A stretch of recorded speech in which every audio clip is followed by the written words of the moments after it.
Šī ir valsts aizsardzības mācības 23 dienu nometne. Tad, kā jau pats nosaukums liecina, viņi notiek 23 dienas jau no 1. augusta.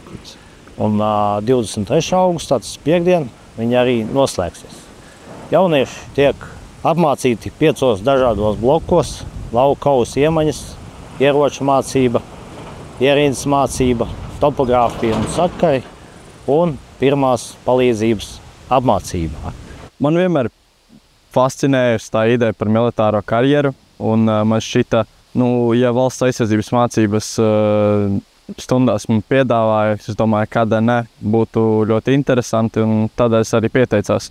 Es absolūti iesaku, ja ir tāda iespēja pieteikties šādām nometnēm, saprast, ko un kā tu esi spējīgs un uz ko tu vari paļauties uz sevi, kā savas spējas un kā tu vari paļauties citām spējām.